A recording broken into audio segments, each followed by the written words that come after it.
Boss, నేను ఈ training రంగంలో నాకు తెలుగులో ట్రైనింగ్ ఇచ్చేవాళ్ళు చాలా తక్కువ మంది ఉన్నారు. ఒకప్పుడు అంతా ఇంగ్లీష్లో మాట్లాడేవాళ్ళు. నేను ఫస్ట్ టైం తెలుగులో మాట్లాడడం మొదలుపెట్టాను 1995 మే 1, 2, 3 బెరహంపూర్ అనే ఊర్లో నుంచి స్టార్ట్ చేశాను. నన్ను చూసి నవ్వుకున్నారు. క్యారెత్తు ఈ తెలుగు బాత్ కర్తేరే అన్నారు. తెలుగు నా భాషరా, తెలుగు నా అమ్మ భాష, తెలుగుదేలయన్న దేశంబు తెలుగును, తెలుగు వల్ల బుండ తెలుగుకోకుండా ఎల్లరన్ను పొరుగురుకుని రే బాసాడి దేశ భాషలందు నా తెలుగు లెస్స. నువ్వు నా తెలుగు నేర్చుకోవాలంటే నీకు 6 ఏళ్ళు పడుతుందిరా, నీ ఇంగ్లీష్ నేర్చుకోవాలంటే 6 నెలలు పడుతుందిరా అని చెప్పాను నేను. తు క్యా బాత్ కర్తేరే అని చెప్పాను. తెరా హిందీ మే బాత్ కర్తే, మేరా తెలుగు తూ బాత్ కరో అన్న. మీకు కూడా అర్థం కాలేదు. మీ హిందీ నేను మాట్లాడతాను, నా తెలుగు మీరు మాట్లాడతారు అన్నాను. నో నో నో తెలుగు క్యా ఓ జిలేబీ క్యా అన్నారు. మనం జిలేబీని మనం హేళన చేస్తూ ఉంటారు, మన లాంగ్వేజ్ నుంచి హేళన అంతా వాళ్ళు భలే ఉంటుంది వాళ్ళది. నేనేమని చెప్పిన తూ హమ్ హేక్ సార్ హమ్ సీక్ రహే దేకో 5 సాల్ కే బాద్ క్యా హోతా అన్న. మనం ఇద్దరం కలిసి ఒకసారి నేర్చుకుంటున్నాము. 5 ఏళ్ళ తర్వాత నువ్వెక్కడ ఉంటావో నేను ఎక్కడ ఉంటాను నాకేమీ తెలియనప్పుడే ఛాలెంజ్ చేశాను. వాళ్ళు ఎక్కడో కొట్టుకుపోయారు నాన్న. తెలుగు ప్రపంచంలో వ్యక్తిత్వ వికాసాన్ని ముందుకు తీసుకెళ్ళాం మనం.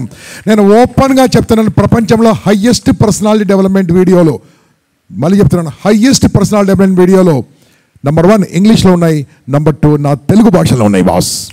చూసుకోండి కావాలంటే. ఆ తెలుగులో 1995 నుంచి నాకు అద్భుతమైన మిత్రుడు జూనీ చామర్ ఆర్గనైజేషన్లో ఫస్ట్ టైం మేము పబ్లిక్ స్పీకింగ్ తెలుగులో మార్చుదాం అనుకున్నాం. పబ్లిక్ స్పీకింగ్ బుక్ను అదంతా ఇంగ్లీష్లో ఉంటుంది, అర్థమై చావదు. మనకు అర్థం కావాలంటే తెలుగులో కావాలి. అప్పుడు నేను నా మిత్రుడు ఫ్రమ్ తిరుపతి ఇద్దరం కలిసి ఫస్ట్ పబ్లిక్ స్పీకింగ్ తెలుగులో రాశాం. దాని తర్వాత ముందుకెళ్ళాము. మా స్నేహం చాలా అద్భుతంగా ఎదిగింది. ఈరోజు అకాడమీ ఆఫ్ ఫైన్ ఆర్ట్స్ నాకు పరిచయం చేసిన మిత్రుడు కూడా ఈ మిత్రుడే. మరి ఈ మిత్రునితో పాటు ఇంకొక మిత్రుడు ఉన్నాడు, తిరుపతిలోనే మిత్రుడు, అద్భుతమైన వక్త, అద్భుతమైన స్పీకర్. ఇప్పుడు మీ మధ్యగా ఇద్దరిని పిలుస్తున్నాను, మిస్టర్ మనోహర్ అండ్ కృష్ణమూర్తి గారు ఫ్రమ్ తిరుపతి. ట్రైనర్స్ 1 2 3 చెప్పండి.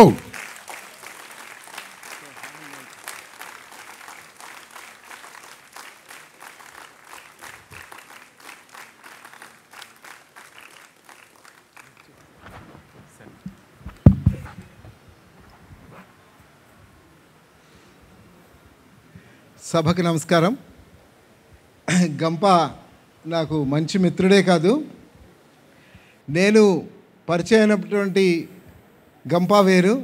ఈరోజు మహోన్నతమైన వ్యక్తిత్వంతో ఎంతమందికో ఇన్స్పిరేషన్ ఇస్తూ ఎంతోమందిని కోఆర్డినేట్ చేయగలిగిన మహాశక్తివంతుడిగా తయారైన గంప నాగేశ్వరరావుకి కృతజ్ఞతలు తెలియజేసుకుంటూ, అసలు ఏమిటి ఇన్నాళ్ల నుంచి ప్రతి ఒక్కళ్ళం ఇంతమందిని తీసుకొని వచ్చి academy of fine arts SV university గత కొన్ని రోజులుగా మేము గత కొన్ని నెలలుగా కష్టపడి ఇంతమంది యువతీ యువకులకు సంథింగ్ చెప్పాలి అనే ఉద్దేశంతో ఈ కార్యక్రమాన్ని ఇక్కడ ఏర్పాటు చేస్తే, ఈ కార్యక్రమం అసలు ఎందుకు, ఎలా, ఏమిటి దీని పరమార్థం? ఇందాకన సత్యవాణి గారు మాట్లాడుతూ ఉంటే అద్భుతంగా అసలు రోమాలు నిక్కబడుచుకొని అసలు నేను ఒక భారతీయుణ్ణి, నా యువతీ యువకులందరం ఏ మార్గంలో వెళ్ళాలి, సాంప్రదాయం అంటే ఏమిటి అని తెలియజెప్పిన మహోన్నతమైన వ్యక్తికి జేజేలు పలకాలనిపించింది, నమస్కారాలు తెలియజేసుకోవాలి. అలాగే ఎంతోమంది వక్తలు వాళ్ళకి తోచినట్టుగా మాట్లాడుతున్నారు అని అంటే ఈ మాటల పరమార్థం ఏమిటి? అందుకే నేను అంటాను, మాటే మంత్రం అని. అవునా కాదా? మాటే మంత్రం అని. మనం మాట్లాడే మాటలోనే మంత్రం ఉందా లేదా? మనం బిహేవియర్ ఏ విధంగా తెలుస్తుంది? ఈ మధ్య వాట్సాప్లో ఒక ఆడియో ఎక్కువగా వస్తుంది, మరి అందరూ చూసుంటారు వినుంటారేమో. చాగంటి కోటేశ్వరరావు గారిది, నాలుకన్ను పళ్ళ మధ్య సంభాషణ. అయ్యో మీరు నేను ఏం తీసుకున్నా కూడా మీరు అంతా జీర్ణం చేసేస్తున్నారు, బాగా నవిలేస్తున్నారు, చేసేస్తున్నారని అని అంటే, నీకేం కావాలో కోరుకో అని నాలుకంటే, ఏం లేదు నువ్వు మాట్లాడేప్పుడు జాగ్రత్తగా మాట్లాడకపోతే మొత్తం మా పళ్ళన్నీ ఊడిపోతాయి అన్నట. అలాంటి దీనిలో కావాల్సింది నాలుకకి కానీ మన మాటకి కానీ పరమార్థం ఉంది. ఎలా మాట్లాడితే నువ్వు ఒకసారి ఒక స్వామీజీ ఒక నది గట్టున చక్కగా ఒక ఆశ్రమాన్ని నిర్మించుకొని వివిధ రకాలైనటువంటి అనుగ్రహ భాషణాలు చేస్తూ చక్కటి కాలక్షేపం చేస్తూ 10 మందికి మంచి కోసం కోరుతూ ఉన్నట్ట. Yes, friends. Good evening. Validity అయిపోయింది కదా, మరి ఎందుకు కూర్చోవడం మనం? ఇంకా వెళ్ళిపోదామా, ఉందామా? ఎంతసేపు ఉందాం? Half an hour, 1 hour, 15 minutes, 10 minutes, 1 day. ఈరోజు ఇప్పుడు ఎంత టైము? 4. ఎంతసేపు ఉందాం? 6 వరకా? ఆడిటోరియం వాళ్ళు బీగాలు వేసేంతవరకు, తాళాలు వేసేంతవరకు ఉందామా? Okay, good, right.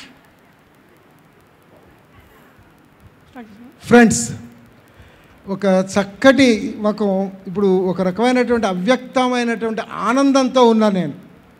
ఎందుకనంటే గత 5 నెలలుగా మేము అకాడమీ ఆఫ్ ఫైన్ ఆర్ట్స్ తరఫున నిరంతరం ప్రతి నిమిషం వివిధ రకాలైనటువంటి ప్లానింగ్లతో, వర్కింగ్తో తిరిగాం.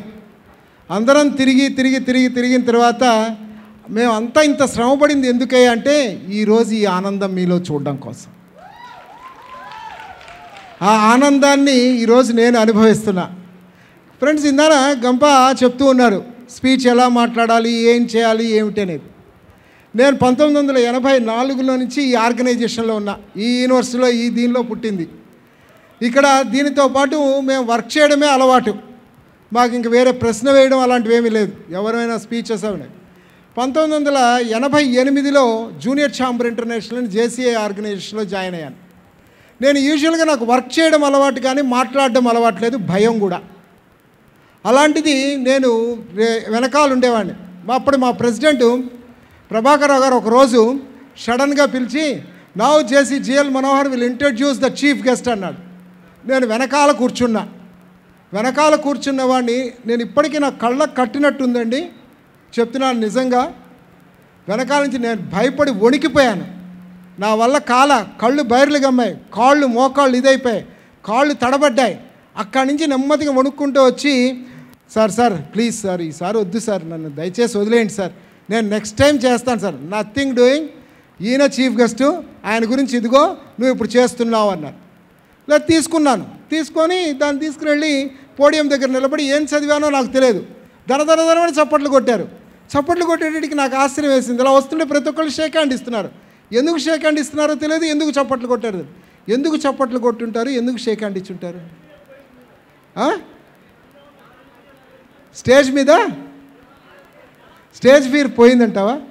ఇంకా ఫ్రెండ్స్, ప్రతి ఒక్క వ్యక్తి కూడా ఎదుటిగా ఉండే వ్యక్తి మన సక్సెస్నే కోరుకుంటాడు తప్పితే ఫెయిల్యూర్ని కోరుకోడు. ఎవ్వరూ కూడా మిమ్మల్ని ఎంకరేజ్ చేసేవాళ్లే కానీ మిమ్మల్ని నువ్వు వద్దు అని చెప్పేవాళ్ళు అనేవాళ్ళు ఎవ్వరూ ఉండరు. మొట్టమొదట మనల్ని ఎంకరేజ్ చేసేవారు తల్లిదండ్రులు అయితే, తర్వాత మనల్ని భుజం తట్టేవాడు మంచి స్నేహితులు. ఎంత స్నేహానికి స్నేహమేరా జీవితం, స్నేహమేరా ప్రాణం. ఎంత చక్కగా ఆ స్నేహంలో ఉండేటట్టు ఆస్వాదించే వయస్సు మీది. చక్కటి దీనితో ఎక్కడికైనా కూడా దేన్నైనా సాధించగలము అనుకున్నట్లయితే అది కావాల్సింది. ఈరోజు కొంతమంది వచ్చి ఉండరు, నిజంగా కొంతమందికి తెలిసి ఉండదు కూడా ఈ 3 రోజులుగా. కానీ మీ పక్కన ఉన్నటువంటి స్నేహితులు మిమ్మల్ని బలవంతంగా కూడా తీసుకొచ్చిన వాళ్ళు కొంతమంది అయినా ఇందులో ఉండుంటారు. అవునా కాదా? రావాలిరా, నేను వెళ్తున్నాను, రామ్మా నాతో కూడా రా, ప్లీజ్ రావే అని లాక్కొచ్చిన వాళ్ళు కూడా ఉండుంటారు. ఆ ఇష్టం తర్వాత వచ్చిన తర్వాత, అబ్బా ఎంత వాల్యుబుల్, నా స్నేహితుడి వల్ల, నా స్నేహితురాల వల్ల నేను దీన్ని పొందాను అనేటువంటి అనుబంధాన్ని పెంచుకున్నాను. ఏదైనా సరే మాట్లాడేటప్పుడు కావాల్సింది ఆ మాడ్యులేషన్ కూడా చాలా చక్కగా ఉండాలి. ఇందాక గంపనాశ్వరరావు గారు చెప్పారు వరుసగా మీకు స్పీచ్ గురించి, దీని గురించి. నేను మాడ్యులేషన్ గురించి మాత్రం ఒక 2 మాటలు చెప్పదలుచుకున్నా. ఒక మున్సిపల్ చైర్పర్సను తిరుపతిలోనే లేడీ ఒక ఆవిడ ఎలక్ట్ అయింది. ఆవిడ ఎలక్ట్ అయిన తర్వాత ఆవిడని చూసి అచ్చా అద్భుతంగా ఉంది, నేను ఫస్ట్ మీటింగ్కి గ్రాండ్గా వెళ్ళాలని చెన్నై వెళ్ళి, అప్పుడు ఇక్కడ జిఆర్టీలు, కళ్యాణ్ ఇవన్నీ లేవు, చెన్నై సిల్క్స్లు అలాంటివి లేవు. అక్కడికి వెళ్ళి దాదాపు 25,000 రూపాయల చీర, శుభ్ర నగలు అన్నీ కొనుక్కొని వచ్చి ఆ ఫస్ట్ మీటింగ్ కోసం ఎదురు చూస్తూ ఉండింది. ఆ ఫస్ట్ మీటింగ్ వచ్చింది, ఆమెంతా డ్రెస్గా చక్కగా రెడీ అయ్యి ఆమెకి ఫెలిసిటేషన్ ఫంక్షన్ పెట్టారు. ఆ ఫెలిసిటేషన్ ఫంక్షన్కి ఇంకొక మున్సిపల్ చైర్మన్, ఇంతకుముందు మాజీ మున్సిపల్ చైర్మన్ని కూడా పిలిచారు మర్యాద కోసం ఆయన వచ్చి మాట్లాడారు. నిజంగా ఈరోజు చాలా అదృష్టం మనకి, ఇంత అద్భుతమైనటువంటి ఇది ఆవిడ ఎలక్ట్ అవ్వడం చాలా సంతోషంగా ఉంది. ఆమె మున్సిపల్ చైర్పర్సన్ అవ్వడం ఎంతో మనం చేసుకున్న అదృష్టం. ఆ భగవంతుడి కృపతో తిరుపతిని ఒక సుందర నగరంగా, స్మార్ట్ సిటీగా చెయ్యాలని చెప్పి కోరుకుంటున్నాను అని చెప్పి కూర్చున్నాడు ఆయన. తర్వాత ఇంకొక ఆయన చూడండి, ఈరోజు నిజంగా చాలా అదృష్టం. చక్కటి దీనితో ఈరోజు తిరుపతి నగరాన్ని స్మార్ట్ సిటీగా మార్చడానికి ఈ మున్సిపల్ చైర్మన్స్కి ఒక మంచి అవకాశం వచ్చింది. ఆవిడికి ఆ భగవంతుడు దేవదేవుడు చక్కటి అష్టైశ్వర్యాలు ఇస్తూ చక్కటి స్ఫూర్తితో ఆమె ముందుకు వెళ్ళడానికి ఆ భగవంతుడు అన్ని విధాలా తోడ్పడతాడని నేను మనస్ఫూర్తిగా కోరుకుంటున్నాను. రెండిట్లో ఏమైనా మెసేజ్లో డిఫరెన్స్ ఉందా? ఏమనుకుంటావు ముందు మాట్లాడేవాడిని, ఈయనకేదో ఆమంటే ఇష్టం లేదు అందుకని. అంటే నువ్వు మాట్లాడేటప్పుడు ఎలా మాట్లాడాలి అనేది కూడా మనం తెలుసుకోవాలి. ఏ విధంగా మాట్లాడినట్టయితే ఎంత చక్కగా మనం ముందుకు వెళ్ళగలుగుతాం అని చెప్పి తెలుసుకోవాలి. ప్రతి ఒక్క విషయంలోనూ ఏదైనా సరే మనం ఇన్నాళ్ళు నేర్చుకున్నాం, ఆ నేర్చుకున్న దాన్ని ఔపోసన పట్టడం అనేది చాలా ఇంపార్టెంట్. ప్రతి ఒక్క వ్యక్తి నిన్న మనకి లక్ష్మీనారాయణ గారు చెప్పారు, పట్టాభిరామ్ గారు చెప్పారు, అందరూ చెప్తూనే ఉన్నారు. నిద్ర లేవగానే అంటే ఎర్లీ మార్నింగ్ 10 o'clock కదండి, మాకైతే మార్నింగ్ అంటే 4:30, 5 o'clock, 5 o'clock కల్లా ఆర్ మ్యాక్సిమం బిఫోర్ 6 సూర్యోదయం చూసేటప్పుడు వస్తే ఆ లేచినప్పుడు ఆ రోజు ఏం చెయ్యాలని ఒక్క నిమిషం బెడ్ మించి దిగే లోపల అనుకున్నట్లయితే మనకంటూ ఒక చక్కటి ప్లానింగ్ అనేది వస్తుంది.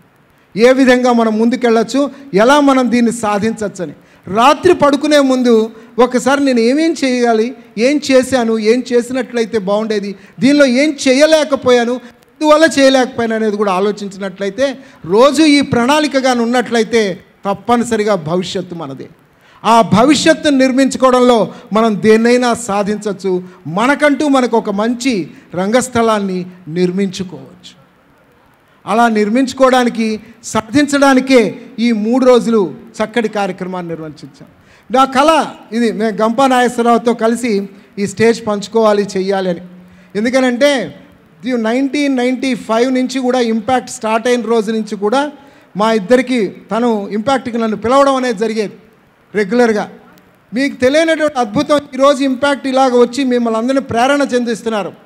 మొట్టమొదట సికింద్రాబాద్ జూనియర్ ఛాంబర్ తరఫున తన చాప్టర్ అది సికింద్రాబాద్లో ఇంపాక్ట్ అనేది రోజు సాయంత్రం పూట ఉండేది. అన్ఎంప్లాయిడ్ యూత్ కోసంగా చేసేవాడు. తన ఆలోచన విధానం గురించి చెప్తున్నా నేను. ఆ రోజు ప్రతి ఒక్క రోజు ఒక ఇండస్ట్రియలిస్ట్ని తీసుకొచ్చేవాడు. ఆ ఇండస్ట్రియలిస్ట్ తీసుకొని లాస్ట్ డే మీకు ఇలా సర్టిఫికేట్లు ఇచ్చారే, ఆ రోజు లాస్ట్ డే అపాయింట్మెంట్ లెటర్స్ ఇచ్చేవాడు. ఎంప్లాయ్మెంట్ 100% ఎంప్లాయ్మెంట్ చేసేవాడు. That's the greatness of Gampa Nageswara Rao. అదేవిధంగా దానిని ఇంకా స్ఫూర్తిగా ఎందుకు చేయకూడదు అనేటువంటి తపనతో ముందుకు తీసుకెళ్ళడం జరిగింది. ఈరోజు ఆంధ్రప్రదేశ్, తెలంగాణ మొత్తం తెలుగు రాష్ట్రాల్లో ప్రతి యువత కూడా కలగంటున్నది నేను ఎప్పుడు చూస్తాం, ఎప్పుడు ఇంపాక్ట్ ఇస్తాం. మీ అందరికీ ఒక మంచి హ్యాపీ న్యూస్ కూడా షేర్ చేసుకోదలుచుకున్నాను. మేము మాట్లాడుతూ ఉన్నప్పుడు విసి దామోదరం గారు చాలా చక్కగా ప్రతిస్పందించారు. ఇంత అద్భుతం, ఇంత చక్కగా జరిగింది, ఆయన ఇంట్రెస్ట్తో, ఆయన కోఆపరేషన్ లేకపోతే ఇది జరిగేది కాదు. ఆయన ఇంకొక మాట అన్నారు, ఇలాగ మనం ఎప్పుడో ఒకరోజు సంవత్సరానికి ఒకసారి, 2 సంవత్సరాలకు ఒకసారి, 3 రోజులు పెట్టడం కాదండి, ప్రతి నెల ఒకరోజు ఈ ప్రోగ్రాం చేయాలని గంపా నాగేశ్వరరావు గారిని అడగడం జరిగింది. మరి ఇంత హ్యాపీ న్యూస్ ఇది. అంటే కనీసం 1-2 స్పీకర్స్ని తీసుకొచ్చి ఆ 1 డే ప్రోగ్రాం చేసినట్లయితే, అలాగే మంత్లీ ఒకటంటే ఇంకా అద్భుతాలు మనం సృష్టించడానికి అవకాశం ఉంటుంది. ఫ్రెండ్స్, అమెరికాలో ఒక కంపెనీ ఉంది. ఆ కంపెనీ జాబ్ ఏమంటే, మామూలుగా మనం ఎక్కడైనా కూడా, ప్రపంచంలో ఎక్కడైనా కూడా క్రిస్మస్ పండుగకి ఏం చేస్తారు, అందరూ కూడా క్రిస్టియన్స్ అందరూ కూడా ముందరే ఒక మంచి క్రిస్మస్ ట్రీని తీసుకొచ్చి ఇంట్లో డెకరేట్ చేసి, క్రిస్మస్ ముందర డెకరేట్ చేసి రకరకాల మన ఈ గ్రీటింగ్ కార్డ్స్, లైట్స్ అన్నిట్లో డెకరేట్ చేసి ఏం చేస్తారు, దాని దగ్గర ప్రే చేసి అందరూ కూడా ఫెస్టివల్ని సెలబ్రేట్ చేసుకుంటారు క్రిస్మస్కు. అమెరికాలో ఒక కంపెనీ, ఒక చాలా పెద్ద కంపెనీ, చాలా ఏళ్ళ నుంచి ఉంది ఆ కంపెనీ. ఆ కంపెనీకి మెయిన్గా జాబ్ ఏమంటే, ఆ కంపెనీ ఏం చేస్తుందంటే, ఈ పెద్ద పెద్ద చెట్లన్నింటినీ కూడా కొట్టుకొని వచ్చి, బయట నుంచి కొట్టుకొని వచ్చి ఈ క్రిస్మస్ ట్రీస్గా తయారు చేస్తాయి. ఎవరైతే ఆర్డర్స్ ఇస్తారో మాకు ట్రీస్ కావాలని డబ్బులు కడతారో వాళ్ళందరికీ కూడా ఈ ట్రీస్ సప్లై చేసేది మొదలు పెడుతుంటారు. అది ఆ ప్రాసెస్ ఎప్పటి నుంచి మొదలవుతుందంటే దాదాపు ఒక 4-5 నెలల నుంచి మొదలవుతుంది. ఎందుకంటే అప్పటి నుంచి ఆర్డర్స్ తీసుకుంటూ వస్తారు. కరెక్ట్గా క్రిస్మస్కి 2-3 రోజుల ముందు నుంచి వాళ్ళు డెలివరీ ఇస్తారు. ఎవరెవరికి ఆర్డర్స్ ఇచ్చారో వాళ్ళందరూ కూడా డెలివరీస్ ఇస్తారు. సో ఆ దాదాపు ఒక 15-20 ఇయర్స్ నుంచి ఆ కంపెనీ ఆ విధంగా ప్రతి ఒక్కరు కూడా ఎవరైతే క్రిస్మస్ ట్రీస్ ఆర్డర్స్ ఇస్తారో వాళ్ళందరూ కూడా సప్లై చేస్తూ ఉంటారు. ఒకసారి ఏమైందంటే ఒక 1 ఇయర్ వాళ్ళు అనుకోకుండా అన్ఎక్స్పెక్టెడ్గా వాళ్ళకు రెగ్యులర్గా వచ్చే ఆర్డర్స్ కన్నా మామూలుగా తెలిసిపోతుంటుంది. ఎందుకంటే 15 ఇయర్స్ నుంచి ఆ జాబ్ చేస్తున్నారంటే వాళ్ళకు ప్రయాణం ఎన్ని ట్రీస్ వస్తాయి అనేది వాళ్ళకి తెలిసిపోతుంది. ఆ విధంగా ఆసారి కూడా వాళ్ళు ఆర్డర్స్ తీసుకుంటుంటే అన్ఎక్స్పెక్టెడ్గా వాళ్ళకు అనుకున్న దానికన్నా కూడా చాలా ఎక్కువ ఆర్డర్స్ వచ్చేసాయి. వాళ్ళు అప్పుడు అనుకున్నారు ఈసారి మనం చాలా కష్టంగా ఉంది, ఎందుకంటే ఎక్కువ ఆర్డర్స్ వచ్చేసాయి. ఈ డిమాండ్ మనం మీట్ చేయాలంటే మనం చాలా బాగా వర్క్ చేయాలి, ఎక్కువగా వర్క్ చేయాలి, మనం తొందరగా ప్రొడ్యూస్ చేసి అందరికీ కూడా కస్టమర్స్ డెలివరీ ఇవ్వాలి అని చెప్పి ఏం చేశారంటే ఆ కంపెనీలో ఒక వుడ్ కటర్ అంటే ఎవరు ఆ చెట్లు కట్ చేసి అందంగా క్రిస్మస్ ట్రీస్గా తయారు చేసే ఒక వుడ్ కటరు దాదాపు ఆ కంపెనీ స్టార్ట్ చేసినప్పటి నుంచి ఆ కంపెనీలో వర్క్ చేస్తున్నాడు. చాలా most experienced, most learned and most senior most employee in the company. అతన్ని పిలిచారు. చూడు, నువ్వు చాలా సంవత్సరాల నుంచి ఈ కంపెనీ పెట్టినప్పటి నుంచి నువ్వు వస్తున్నావు, నువ్వు పని చేస్తున్నావు, చాలా బాగుంది సర్వీసెస్, మాకందరికీ చాలా సంతోషంగా ఉంది. కానీ ఈసారి అనుకున్న దానికన్నా ఎక్కువ అన్ఎక్స్పెక్టెడ్గా చాలా ఎక్కువ ఆర్డర్స్ వచ్చేసాయి. సో ఈ ఆర్డర్స్ మనం మీట్ చేయాలంటే, డిమాండ్ మీట్ చేయాలి అంటే నువ్వు ఎక్కువ పని చేయాలి, నువ్వు ఎక్కువ చెట్లను తయారు చేయాలి. నువ్వు ఏం చేస్తావు, ఎలా చేస్తావో మాకు తెలియదు, నీకు కావాల్సిన బెనిఫిట్స్ అన్నీ కూడా మేము ఇస్తాము. కాబట్టి నువ్వు ఎలాగైనా సరే ఇన్ని చెట్లు తయారు చేయాలి, ఈసారి ఎలాగైనా మా టైం బౌండ్ లోపల నువ్వు తయారు చేసి అంతే సప్లై చేయాలి, నువ్వు రెడీ చేయి అని చెప్తారు. సరే, మామూలుగా తను రోజు మార్నింగ్ 9 o'clock నుంచి ఈవినింగ్ 6 o'clock వచ్చి వర్క్ చేస్తుంటాడు ఆ కంపెనీలో, చెట్లను తయారు చేస్తుంటాడు. అతని డ్యూటీ అది. అతను ఏమనుకున్నా అంటే ఈసారి ఎక్కువ ఆర్డర్స్ వచ్చాయి కాబట్టి మనం ఈ టైం సరిపోదు కాబట్టి ఇంకా ఎక్కువ వర్క్ చేయాలని చెప్పి మార్నింగ్ ఒక 2 hours ముందర రావడం మొదలుపెట్టాడు. నైట్ వెళ్ళేటప్పుడు ఇంకో 2 hours లేట్గా వెళ్ళడం మొదలుపెట్టాడు. అంటే మార్నింగ్ ఒక 2 hours ఎక్స్ట్రా వర్క్ చేశాడు, ఈవినింగ్ ఒక 2 hours ఎక్స్ట్రా వర్క్ చేశాడు. సో ఆ విధంగా దాదాపుగా 1 month వర్క్ చేశాడు. కానీ 1 month వర్క్ చేస్తున్నా కూడా కంపెనీ వాళ్ళు చూస్తే అతను పెద్ద ప్రోగ్రెస్ కనపడలేదు. ఎందుకంటే నార్మల్గా అతను ఒక రోజు 1-2 చెట్లు చేసేవాడు. అంత ఎక్కువ వర్క్ చేసినా కూడా మ్యాక్సిమం 1 monthకి యావరేజ్ తీసుకున్నా కూడా ఒక 10-15 చెట్ల కన్నా ఎక్కువ తయారు చేయలేకపోయాడు. కంపెనీ వాళ్ళకు కొంచెం భయం అయిపోయింది. ఎందుకంటే ఈ విధంగా కానీ వర్క్ చేస్తే మనం అనుకున్న డిమాండ్ మీట్ చేస్తామా లేదా అని ఒక డౌట్ వచ్చి ఏం చేద్దాం నెక్స్ట్, మనం ఎలా చేస్తే బాగుంటుంది, ఎలా మనం అందరికీ కూడా సాటిస్ఫై చేయగలం కస్టమర్స్ కానీ ఆలోచిస్తూ ఏం చేశారంటే ఇంకా లాభం లేదు, ఇతనే నమ్ముకుంటే కష్టం అని చెప్పి ఇంకో కొత్త ఎంప్లాయీని ఎంగేజ్ చేసుకున్నారు. అతను తీసుకొని వచ్చి అతనికి కూడా అన్ని ఆఫర్స్, అన్ని ఇన్సెంటివ్స్, అన్ని బెనిఫిట్స్ ఆఫర్ చేసి నువ్వు కూడా వర్క్ చేయని చెప్పి అతను కూడా అడ్జస్ట్ చేశాడు. సరే, అతను కూడా నెక్స్ట్ రోజు నుంచి పనిలోకి రావడం మొదలుపెట్టాడు. ఎలాగైతే పాత ఎంప్లాయీ వర్క్ చేస్తున్నాడో ఆ విధంగా కొత్త ఎంప్లాయీ కూడా దాంట్లో వర్క్ చేయడం మొదలుపెట్టాడు. ఆ టైంలో కొద్ది రోజులు కాగానే అతనిలో కొత్తతనంలో ఇంప్రూవ్మెంట్ కనబడుతూ వచ్చింది. మామూలు కన్నా ఎక్కువ చెట్లను తయారు చేయడం మొదలుపెట్టాడు. పాత అతనికి డౌట్ వచ్చేసింది, ఏంట్రా ఇది, మనం చాలా సీనియర్ మోస్ట్ ఎంప్లాయీ, చాలా ఎక్స్పీరియన్స్డ్ ఎంప్లాయీ, కంపెనీ పెట్టినప్పటి నుంచి ఇక్కడ వర్క్ చేస్తున్నాము, అలాంటిది మనకన్నా నిన్న లేదు మొన్న వచ్చాడు కొత్తగా అతను మనకన్నా ఎక్కువ తయారు చేస్తున్నాడు, ఎలా చేస్తున్నాడు, ఇంకేదైనా కంపెనీ బెనిఫిట్స్ ఇస్తుందా, ఇంకేదైనా ఆఫర్ ఇచ్చిందా, లేదా ఇంకేదైనా సీక్రెట్ ఉందా దీంట్లో తయారు చేయడంలో, ఏంటి మనం కనుక్కోవాలని చెప్పి ఇంకా ఉండబట్టలేకుండా ఏం చేశాడంటే ఒక 5 day కంపెనీ మేనేజ్మెంట్ దగ్గరికి వెళ్ళి అడిగాడు, సార్ ఈ మాదిరి కొత్తగా వచ్చిన అతను నాతో కూడా కలిసి వర్క్ చేస్తున్నాడు, కానీ నాకన్నా ఎక్కువ చెట్లను తయారు చేస్తున్నాడు, చాలా ఫాస్ట్గా తయారు చేస్తున్నాడు, ఎలా సార్, ఏం సార్, ఇంకేదైనా బెనిఫిట్స్ ఇస్తున్నారా, ఇంకేదైనా సీక్రెట్ చెప్పారా, చెప్పండి నాకు కూడా నేను చేస్తానని చెప్పి అంటాడు. కంపెనీ అతను అంటాడు, బాబు అతని ఎంప్లాయీని ఎంగేజ్ చేసుకున్న వరకు మేము చేసుకున్నామంటే తెల్లవారు నుంచి సాయంత్రం వరకు నీ ఎదురుగుండా నీ పక్కన నీతో కలిసి పని చేస్తున్న అతను వ్యక్తి అయి, కాబట్టి నువ్వు అతన్ని అడగచ్చు కదా, నీ కొలీగ్ కదా, ఎందుకు చెప్పడు, మాకు తెలియదు, నువ్వే అడుగు అంటారు. సరే, ఇంకా ఉండబడలేకుండా అవుట్ ఆఫ్ క్యూరియాసిటీ వెళ్ళి అతను అడుగుతాడు, ఎలా చేస్తున్నావు, నేను చాలా సీనియర్ మోస్ట్ ఎక్స్పీరియన్స్డ్, కానీ నువ్వు ఎలా చేస్తున్నావు అంటాడు. అప్పుడు ఆ కొత్త అతను పాత అతనితో అడుగుతాడు, మీరు ఇన్నేళ్ళ నుంచి పనిచేస్తున్నారు ఈ కంపెనీలో, మీరు ఈ చెట్లను నరకడానికి ఏం ఉపయోగిస్తున్నారు అని అడిగాడు. గొడ్డలి యాక్షన్ ఉపయోగిస్తున్నాను, దాంతో చెట్లను తెగ్గొట్టి చిన్న చిన్న క్రిస్మస్ ట్రీస్ తయారు చేస్తున్నాను చెప్పన్నాడు. మరి ఈ గొడ్డల్ని మీరు ఉపయోగిస్తున్నారు కదా, మామూలుగా గొడ్డల్ని మనం నరకాలి అంటే షాప్ చేసుకోవాలి, ఎన్ని రోజులకు ఒకసారి మీరు ఈ గొడ్డల్ని సానబెడతారు అని చెప్పి అడిగాడు. 4 నెలలకు ఒకసారి, 5 నెలలకు ఒకసారి నేను సానబెడతానన్నాడు. మీరు ఉపయోగించే గొడ్డల్ని 4-5 నెలలకు ఒకసారి సానబెడతారు, బట్ నేను ఉపయోగించే అదే గొడ్డల్ని ప్రతి 20 రోజులకు, నెల రోజుకు ఒకసారి నేను సానబెడతాను, అందువల్ల నా గొడ్డలి చాలా షార్ప్గా, చాలా మొనదేలి ఉంటుంది, కాబట్టి నేను చాలా తొందరగా చెట్లను నరుకుతాను. మీరు ఒక చెట్టును 6 మాటలు 7 మాటలు దెబ్బ కొడితే కానీ తెగని చెట్టు, నేను 2వ దెబ్బకే నా చెట్టు తెగిపోతుంది, కాబట్టి నేను చాలా ఫాస్ట్గా వర్క్ చేస్తున్నాను, అంతే డిఫరెన్స్. మీరు కూడా మీ యాక్స్కు గొడ్డలికి కానీ పదును పెట్టగలిగితే ఖచ్చితంగా నాకన్నా ఎక్కువ చెట్లను తయారు చేయగలరు, ఎందుకంటే మీరు సీనియర్ మోస్ట్ ఎక్స్పీరియన్స్ పర్సన్ అని చెప్పంటాడు. అంటే what we can understand from this story, what we can learn from this story అంటే ఏమైపోతుందంటే ఒకసారి ఒక దైనందిక జీవితానికి మనం అలవాటు పడిపోయిన కదా, ఇదేముందిలే, ఇది మనకు తెలిసిందే కదా, ఇది చేయగలుగుతాంలే, ఇది చేస్తే సరిపోతుందిలే, దీనికోసం ఎందుకు మనం తొందరపడాలి, దీని ఎందుకు మనం ఇది అవ్వాలి అనే ఫీలింగ్లో ఉండిపోతాం. రొటీన్, మెకానికల్, మొనాటనస్గా లైఫ్ను మనం లీడ్ చేయడం అలవాటైపోతుంది. సో దానివల్ల ఏమైపోతుంది, ఎప్పుడైతే మొనాటనస్గా రొటీన్గా లైఫ్ ఇదైపోతుందో ఆటోమేటిక్గా ఏమైపోతుంది, మనం జీవితాన్ని జనరల్గా లీడ్ చేయడం మొదలు పెడతాం. ఎప్పుడైతే మనం మైండ్ని షార్ప్ చేస్తామో ఆటోమేటిక్గా మనం చేసే పని చాలా షార్ప్గా వర్క్ చేయొచ్చు. సో ఆ షార్ప్నెస్ అనేది ఇక్కడ మీకు రెగ్యులర్గా మీ అకాడమిక్ ట్రాక్లో, మీ యూనివర్సిటీలో, మీ కాలేజీలో మీరు నాలెడ్జ్ని గెయిన్ చేసేది మీ కెరీర్ పరంగా అయితే, ఇక్కడ ఆ షార్ప్నెస్ను క్రియేట్ చేసేది, ఆ షార్పెన్ చేసేది మీ యాక్షన్, మీ బ్రెయిన్ షార్పెన్ చేసేది ఈ పర్సనాలిటీ డెవలప్మెంట్ ట్రైనింగ్ ప్రోగ్రామ్స్, ఈ ఇంపాక్ట్, ఈ అకాడమీ, యూనివర్సిటీ ఇచ్చేటువంటి ప్రోగ్రామ్స్ ఇది మీకు. ఎందుకంటే అది మీరు నేర్చుకున్న దాన్ని మీ జాబ్లో మీరు ఇంప్లిమెంట్ చేస్తారు. ఈ నేర్చుకున్నటువంటి లైఫ్ స్కిల్స్ను మీ జీవితంలో, మీ యొక్క పర్సనల్ లైఫ్లో కానీ, ఫ్యామిలీ లైఫ్లో కానీ, సోషల్ లైఫ్లో కానీ, లేకపోతే ఎకనామికల్ లైఫ్లో కానీ, ఫైనాన్షియల్ లైఫ్లో కానీ అన్నింటిలో కూడా ఉపయోగపడడానికి ఉపయోగం ఉంటుంది. ఈరోజు చూడండి, చాలామంది ఐఎమ్ ఏ సక్సెస్ఫుల్ పర్సన్ అంటారు. But he may be a successful person in only one aspect. Life అంటే ఒకటే కాదు, ఫ్యామిలీ లైఫ్ ఉంది, పర్సనల్ లైఫ్ ఉంది, సోషల్ లైఫ్ ఉంది, ఎకనామికల్ లైఫ్ ఉంది, ఆర్ ఫైనాన్షియల్ లైఫ్ ఉంది, ప్రొఫెషనల్ లైఫ్ ఉంది. కొంతమంది ప్రొఫెషన్లో చాలా టాప్ పొజిషన్లో ఉంటారు, బట్ మరి వీ కెన్ సీక్ బ్యాక్ ఫ్యామిలీలో చాలా ఇబ్బందులు ఉంటాయి. కొడుకు సరిగ్గా చదవకపోవచ్చు, కూతురు సరిగ్గా చదవకపోవచ్చు, they may miss some affection and bondage from the parents. కొంతమంది పర్సనల్ లైఫ్లో చాలా బాగుంటారు, కొడుకులు కూతుర్లు అందరూ బాగా చదువుతూ వస్తారు, కానీ ఉద్యోగపరంగా ప్రొఫెషనల్గా చాలా డౌన్ స్టేజ్లో ఉంటాడు. కొంతమంది ఎకనామికల్గా ఫైనాన్షియల్ పొజిషన్గా మంచి పొజిషన్లో ఉంటాడు. కొంతమంది సోషల్ స్టేటస్లో చాలా బాగుంటుంది, మంచి పేరు ఉంటుంది, బ్రహ్మాండంగా అబ్బా ఇతను చాలా గొప్పవాడు అని చెప్పి అందరూ ఇది చేస్తుంటారు. బట్ ఫ్యామిలీ పరంగా చూస్తుంటే చాలా ఇబ్బంది ఉంటుంది. ఎందుకంటే ఒక మనిషి ఒక రోజు తెల్లవారి నిద్ర లేచినప్పటి నుంచి రాత్రి వరకు తన దైనందిక జీవితంలో he has to play different roles in the society. ఈరోజు నేను ఉన్నాను అంటే నేను మా అమ్మకు నాన్నకు ఒక కొడుకుగా, నా పిల్లలకు నేను తండ్రిగా, అదేవిధంగా ఆఫీస్కి వస్తే కొంతమందికి బాస్గా, కొంతమందికి సబార్డినేట్గా, అలాగే సోషల్ లైఫ్కి వచ్చేప్పటికి చాలా క్లోజ్ సర్కిల్లో ఉన్న వాళ్ళకి చాలా క్లోజ్ ఫ్రెండ్గా, కొంతమంది బయట వాళ్ళకి మామూలు ఫ్రెండ్గా, ఇలా రకరకాల లైఫ్ని లీడ్ చేయాలి. So we have to come out of the box.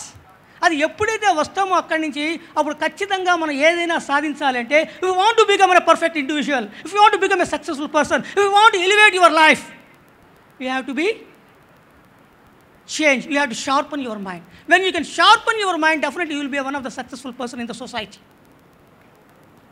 అది ఏ రోజైతే మీరు బ్రెయిన్ షార్పెన్ చేసుకుంటారో, మీరు మీ అకాడమిక్ పరంగా కానీ, మీ ప్రొఫెషనల్ పరంగా కానీ, మీ ఫైనాన్షియల్ పరంగా కానీ, మీ సోషల్ పరంగా కానీ, మీ సోషల్ ఏ పరంగా కానీ మీ లైఫ్ను మీరు సక్సెస్ఫుల్గా ఇది చేసుకోవచ్చు. ఎవరైనా ఒక 4 అబ్బాయిలు వాలంటరీగా రాగలుగుతారా స్టేజ్ మీదకి? 4 అబ్బాయిలు, అదేవిధంగా 4 అమ్మాయిలు, ప్లీజ్ కమ్.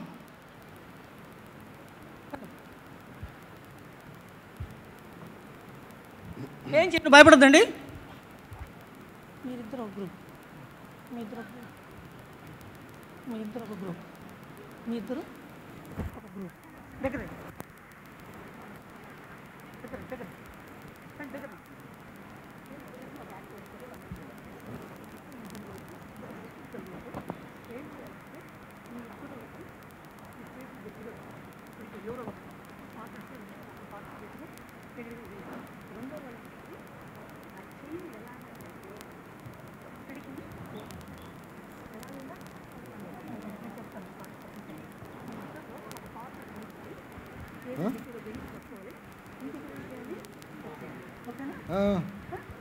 కృష్ణ ఫ్రెండ్స్ బాగా అబ్జర్వ్ చేయండి. వాళ్ళకు చిన్న ఇన్స్ట్రక్షన్ ఇచ్చాను. ఏం ఇన్స్ట్రక్షన్ ఇచ్చానంటే, ఇక్కడ 4 అబ్బాయిలు 4 అమ్మాయిలు ఉన్నారు. ఈ 4 అబ్బాయిల్లో ఇద్దరు అబ్బాయిలు ఒక పార్ట్నర్స్, ఒక పేర్, అదేవిధంగా ఇద్దరు అమ్మాయిలు ఒక పేర్. వీళ్ళలో ఏం చెప్పానంటే, మీ పేరులో ఎవరో ఒకరు మీ కుడి చేతి పిడికిల్ని గట్టిగా బిగించి పట్టుకోవాలి. ఏం చెప్పాను? మీ కుడి చేతి పిడికిల్ని గట్టిగా బిగించి పట్టుకోవాలి. ఇంకొకరు ఏం చేయాలి అంటే, ఎలాగైనా సరే ఆ పిడికిల్ని ఓపెన్ చేయాలి. మీరు బిగించి పట్టుకున్న మీ పేరు అంటే మీ పార్ట్నర్ బిగించి పట్టుకున్నటువంటి పిడికిల్ని ఓపెన్ చేయాలి. అంతే, ఇంకేం లేదని ఇన్స్ట్రక్షన్స్. ఒకరు పట్టుకోవాలి పిడికిల్ని, ఇంకొకరు ఆ పిడికిల్ని ఓపెన్ చేయాలి. చూద్దాం ఒకసారి ఎంతమంది ఓపెన్ చేస్తారు, ఎంతమంది చేయలేరు. రెడీనా? Good, come forward. నేను రెడీ అంటాను, అప్పుడు చేయాలి.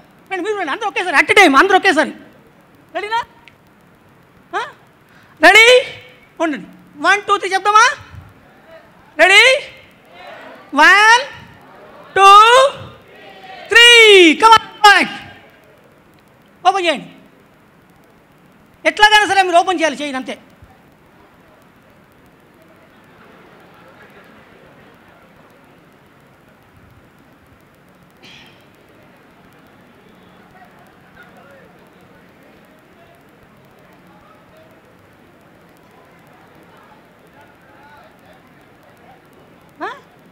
అయిపోయిందా? చేయలేదా? చెప్తాను. అయిపోయిందా? చేస్తున్నారా? నేను టైం చూస్తున్నాను. Okay stop. ఓకే అండి స్టాప్. ఎవరు ఓపెన్ చేశారండి? ఎవరు ఓపెన్ చేయలేదా?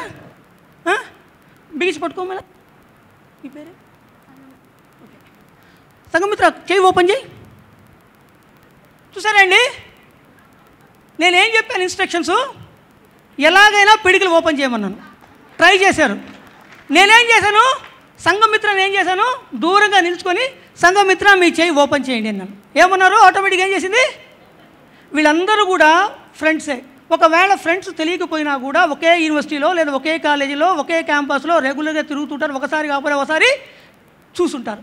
అలా ఒకసారి కూడా చూడకపోయినా కూడా శత్రువులు మాత్రం కాదు. కానీ ఏం చేశారు? ఇమ్మీడియట్గా నేను ఆ చేయి ఓపెన్ చేయమనగానే ఇమ్మీడియట్గా తన బల ప్రయోగాన్ని బిగించి ఓపెన్ చేయడానికి ప్రయత్నం చేస్తారు. ఎప్పుడైతే ఒకరు బలం ప్రయోగించి ఓపెన్ చేయడానికి మొదలుపెట్టారో ఇంకొకరు ఆటోమేటిక్గా ఏం చేశారు? తన బలాన్ని ఉపయోగించి గట్టిగా పిడికిలు బిగించడం మొదలుపెట్టారు. నేనేం చేశాను? జస్ట్ సంఘమిత్ర గారు ఒక్కసారి మీ చేయి ఓపెన్ చేయడానికి ఓపెన్ చేశారు. ఏంటి difference? Thank you friends please. ఏంటి difference? What is the difference? చాలా simple logic. Equal notes good చెప్తాను. ఏమంటే this is called an attitude of the person. Attitude అనేది తెలుగులో వచ్చి వైఖరి. వైఖరి ఎప్పుడు కూడా ఎలా ఉంటుంది అంటే మన లోపల ఉంటుంది, బయటపడదు. వైఖరి ఎప్పుడు యాటిట్యూడ్ బయటపడుతుందంటే it's only through our behaviour, మన ప్రవర్తన ద్వారా, మన నడవడిక ద్వారా, మన పనితీరు ద్వారా బయటపడుతుంది. ఇక్కడ ఏం చేసాము? ఎప్పుడైతే మీరు చేయి ఓపెన్ చేయండి నేను అడిగానో ఆటోమేటిక్గా ఓపెన్ చేస్తారు. ఎందుకు వాళ్ళు అడగకూడదు అంటే లోపల ఎవరికి కూడా ఏదైనా ఒకటి పొందాలంటే, ఏదైనా ఒకటి గెలవాలంటే, దేనైనా సాధించాలంటే, ఏదైనా దక్కించుకోవాలంటే ఇమ్మీడియట్గా ఏం చేస్తారు? ఎలా గెలవాలి అని ఆలోచించరు. ఎలాగైనా గెలవాలి, ఎలా గెలవాలి అన్నదానికి, ఎలాగైనా గెలవాలన్న దానికి చాలా డిఫరెన్స్ అది. సో ఎలాగైనా గెలవాలి అన్నప్పుడు ఏమైపోతుంది? ఆటోమేటిక్గా మనం ఏం చేస్తాము? మనం we will go in a negative mind, ఈ నెగటివ్ థాట్. ఆటోమేటిక్గా మనం బలం ప్రయోగిస్తామా, ఇంకేదైనా చక్కలు పెడదామా, గిల్లుదామా, గిచ్చుదామా, ఇంకేదైనా చేద్దామా, అలా ట్రై చేసి ఏం చేస్తారు? ఆటోమేటిక్గా ఓపెన్ చేయడానికి ప్రయత్నం చేస్తారు. ఎప్పుడైతే మనం నెగటివ్గా రియాక్ట్ అవుతామో ఆటోమేటిక్గా ఎదురు వ్యక్తి కూడా ఏమైపోతాడు? ఓహో ఇలా బలం ప్రయోగించి నువ్వు ఓపెన్ చేస్తున్నావా, చూస్తాం ఎలా ఓపెన్ చేస్తావు చూస్తామని తను కూడా ఏం చేస్తాడు? తన చెయ్యిని బిగించి పట్టేసుకోవడం మొదలు. ఎప్పుడైతే తను బిగించి పట్టుకుంటాడో, ఎప్పుడైతే తను ఓపెన్ చేయలేడో ఆటోమేటిక్గా ఇద్దరి మధ్యలో ఒక గ్యాప్ అనేది ఏర్పడుతూ వస్తుంది. ఆ గ్యాప్ ఏమైపోతుంది? It leads to egoism. So అదేమైపోతుంది? ఆ egoism it reflects on our attitude. So ఎప్పుడైతే మనం యాటిట్యూడ్ను కరెక్ట్ చేసుకోవాలనుకుంటామో అది బిహేవియర్ ద్వారా మాత్రమే మనకు తెలుస్తుంది. సో బిహేవియర్ కరెక్ట్ చేసుకొని ఏదైనా మన పనితీరులో కానీ నడవడికలో కానీ మనం ప్రవర్తనలో మార్పు రావాలి అంటే, ఆ ప్రవర్తనలో మార్పు వచ్చిందంటే it's only time being and for temporary. మన యాటిట్యూడ్లో కానీ మార్పు వస్తే ఖచ్చితంగా ఏదైనా మనం సాధించవచ్చు. ఢిల్లీ దగ్గర నోడియాలో పెద్ద చిల్లింగ్ ఇది ఉంది, ఐస్ ఫ్యాక్టరీ ఉంది, కోల్డ్ స్టోరేజ్ రూమ్ ఉంది. ఆ కోల్డ్ స్టోరేజ్ రూమ్లో వాళ్ళు ఏం చేస్తారంటే, వాళ్ళ జాబ్ ఏమంటే పెద్ద పెద్ద ఐటమ్స్ అన్నీ కూడా తీసుకొని వచ్చి వాళ్ళు ఏం చేస్తారంటే స్టోర్ చేస్తుంటారు. అక్కడ జరిగిన ఇన్సిడెంట్ అండి, దాదాపు ఒక 7 years బ్యాక్ జరిగిన ఇన్సిడెంట్. వాళ్ళు ఆ కోల్డ్ స్టోరేజ్ ప్లాంట్లో రకరకాలటువంటి ఐటమ్స్ అన్ని కూడా తీసుకొచ్చి కోల్డ్ స్టోర్లో స్టోర్ చేస్తారు. మళ్ళీ వాళ్ళు తీసుకెళ్ళిపోతుంటారు ట్రాన్స్పోర్టేషన్లో పంపించడానికి. ఆ విధంగా కంపెనీలో దాదాపు 50 members మార్నింగ్ నుంచి నైట్ వరకు పనిచేస్తారు. మార్నింగ్ 7 o'clock నుంచి ఈవినింగ్ 6 o'clock వరకు పనిచేస్తారు. ఒక 50 employees పనిచేస్తారు. సో ప్రతిరోజు మార్నింగ్ 7 o'clock వస్తారు ఎంప్లాయీస్, అందరూ ఈవినింగ్ 6కి వెళ్ళిపోతారు. ఆ ఐటమ్స్ అన్ని కూడా చెక్ చేసి కోల్డ్ స్టోరేజ్లో అన్నీ కూడా లోడ్ చేయడం, అన్లోడ్ చేయడం, అన్ని రకాల పనులు చేస్తుంటారు. ఒకరోజు సడన్గా అన్నీ అయిపోయి మోగింది, బయలుదేరాలి, ఇంకందరూ బయటకు వచ్చేయాలా, ఎంప్లాయీస్ అందరూ బయటకు వచ్చేయాలా, క్లోజ్ చేసేయాలి కోల్డ్ స్టోరేజ్ రూము. ఆ టైంలో ఏమైపోయిందంటే సడన్గా మిషన్లో ఏదో ప్రాబ్లం వచ్చింది. ఆ స్టోరేజ్ ప్లాంట్లో ఒక మెకానిక్ ఏం చేశాడంటే లోపలికి వెళ్ళాడు రెక్టిఫై చేయడానికి. ఒక 15-20 మినిట్స్ సడన్గా ఏమైపోయింది, ఈ లోపల తను టైం అయిపోయింది, సైరన్ మోగింది, అందరూ బయటకు వచ్చేసారు, స్టోరేజ్ లాక్ చేశారు, సెక్యూరిటీకి ఇచ్చేసారు లాక్స్, వెళ్ళిపోయారు. ఇతను ఆ రెక్టిఫై చేసి బయటకు వచ్చి చూసేప్పటికి ఈ ప్లాంట్, ఆ కోల్డ్ స్టోరేజ్ రూమ్ క్లోజ్ చేసిన డోర్ చాలా గట్టిగా ఉంటుంది, చాలా కష్టం కూడా, అందులో టెంపరేచర్ కూడా చాలా మైనస్లో ఉంది. అనుకున్నాడు ఇంక మనం కష్టమే, ఎందుకంటే ఈరోజు క్లోజ్ చేస్తే రేపు మార్నింగ్ వరకు మళ్ళీ ఓపెన్ చేయరు, అలాంటిది మనం ఇక్కడ కూర్చోవాలి అంటే, రాత్రి అంతా ఇక్కడే ఉండాలి అంటే కష్టము, మనం బతకలేము, అయిపోతుంది, ఎవడు కూడా మనం సేవ్ చేయడం ఏం చేయలేము అని చెప్పి డిసైడ్ అయిపోయి గమనైపోయాడు.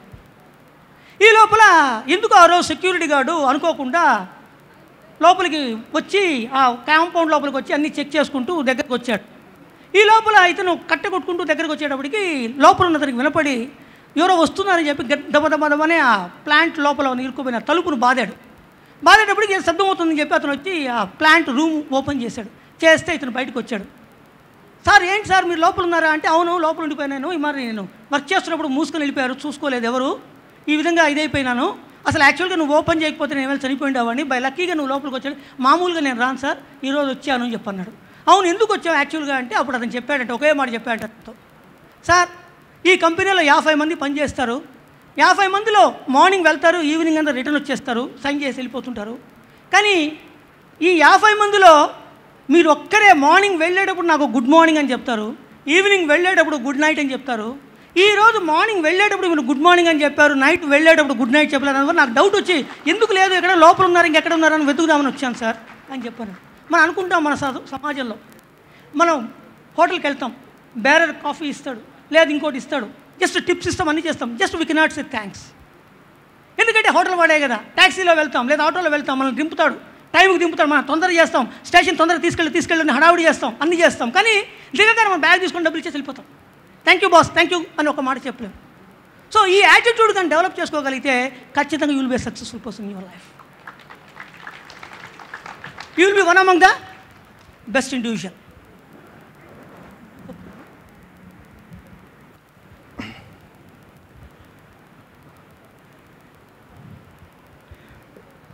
చాలామందికి యాటిట్యూడ్ వీటి గురించి కృష్ణమూర్తి చెప్పినట్లుగానే థ్యాంక్స్ చెప్పడమే కాదు, చాలామందిలో ఎవరైనా ఫ్రెండ్ వచ్చి సినిమాకి వెళ్దాం అంటే సరే పద అని చెప్పి ఇష్టం లేకపోయినా ఫ్రెండ్ అడిగారు కాబట్టి వెళ్ళిపోతాం.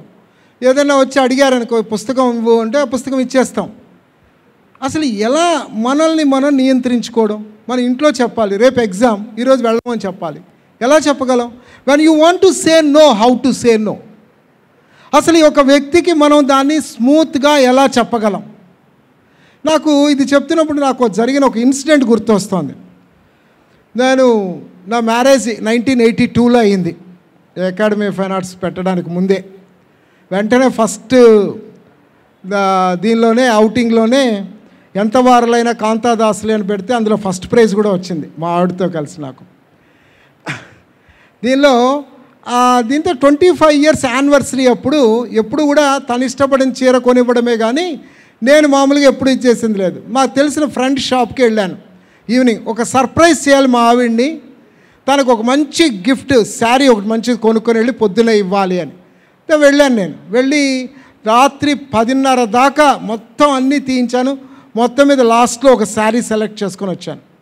ఆ శారీ సెలెక్ట్ చేసుకొని వచ్చిన తర్వాత మార్నింగ్ సర్ప్రైజ్గా తన స్నానం అది అయిన తర్వాత జస్ట్ ఇదిగో నేను కొత్త శారీ తీసుకొచ్చాను చూడు అని సర్ప్రైజ్ అయ్యి తను చాలా హ్యాపీగా ఫీల్ అవుతుంది అనుకున్నా. అదేంటండి మొన్నే కదండి ఈ చీర కొన్నాము, నేను ఈ మధ్యే కదా నేను ఇదే కలర్ తీసుకున్నాను, ఇదే మోడల్ కదా అని. ఏమిటి ఇట్లా ఫెయిల్ అయ్యామని ఆ చీర తీసుకొని వెంటనే 9:30 కల్లా షాప్ దగ్గరికి వెళ్ళాను. షాప్ దగ్గరికి వెళ్ళేటప్పటికి ఆ షట్టర్ తీయడానికి వచ్చినాడు. అబ్బా రాత్రి 10 దాకా చేశాడు, మళ్ళీ వీడు ఇప్పుడు వచ్చాడే అని, సారీ సార్ మధ్యాహ్నం 2:30 దాకా ఎక్స్చేంజ్ చెయ్యం మేము, మీరు వెళ్ళిపోండి, ఎక్స్చేంజ్ అనేది లేదు, మీరు మధ్యాహ్నం 2:30కి రండి సార్ అన్న. ఇంతలో మా ఫ్రెండ్ వచ్చాడు, ఓనర్. వస్తే మనోహర్ వచ్చావా, రా ప్లీజ్ కమ్ అని చెప్పి లోపలికి తీసుకురా, మీ మ్యారేజ్ డే కదా ఏంటి ఈ టైంలో ఇట్లా వచ్చావు, కూల్ డ్రింక్ తీసుకురా అని చెప్పి అన్నాడు. కూల్ డ్రింక్ తీసుకురమ్మన్నాడు. ఏం లేదు, ఇది మా ఆవిడికి నచ్చలేదు, శారీ మార్చుకొని తీసుకెళ్ళాలి అని. వాళ్ళేవాడే, నేను అప్పుడే అనుకున్నాను మేడంకి నచ్చదని. ద బెస్ట్ స్టాక్ మధ్యాహ్నం 2 o'clock వస్తుంది, నువ్వు 3 రా తీసుకుని వెళ్ళు అన్నాడు. ఆయన చెప్పింది ఈయన చెప్పింది ఒకటేనా? When you want to say no, how to say no, దీని మీద ఒక మంచి పుస్తకం కూడా ఉంది. అసలు మనం ఎలా ఎదుట వ్యక్తిని ఇబ్బంది పెట్టకుండా, మొహమాట పెట్టకుండా, మనల్ని మనం నియంత్రించుకుంటూ ఎదుటి వ్యక్తిని సాటిస్ఫై చేసేలా మాట్లాడగలం, ఎదుటి వ్యక్తితో సమ్మయనంతో మాట్లాడగలం, ఏ విధంగా వాళ్ళని ఒప్పించగలం. సినిమాకి వెళ్ళాం అని ఇంట్లో వాళ్ళు గొడవ చేస్తారు. తల్లిదండ్రుల్ని మనం రేపు ఎగ్జామ్ అనగానే సినిమాకి వెళ్ళిపోవాలంటే, లేదు మనం రేపు అందరం కలిసి వెళ్దాం, నీ ఎగ్జామ్ అయిపోతుంది కదా అని అనడం వేరు. వెళ్ళకూడదు, కూర్చొని చదువు అంటే సినిమా పోతుంది, అది పోతుంది. ఏదైనా కూడా మనం చేసేది ఇందా అని చెప్పారు, సంపూర్ణంగా 100% ఎంజాయ్ చేయాలి. నువ్వు ఏమైనా చెయ్యి, భోంచేయి, ఏది చేసినా కూడా సంతృప్తిగా ఉండేటట్లుగా దాన్ని పూర్తి స్థాయిలో ఎంజాయ్ చేయగలిగినప్పుడే దేన్నైనా మనం సాధించగలుగుతాం. నాకు నిజంగా మిమ్మల్ని చూస్తే చాలా ఆనందంగా ఉంది, అప్రిషియేట్ చేయాల్సిన అవసరం ఉంది. ఒక్కసారి మీ అందరూ కూడా చేతులు పైకెత్తి ప్యాట్ యువర్ బ్యాక్. రియల్లీ ఇంత ఓపిక్గా ఇంత ఇదిగా కూర్చున్నారు అని అంటే really hats off to all of you.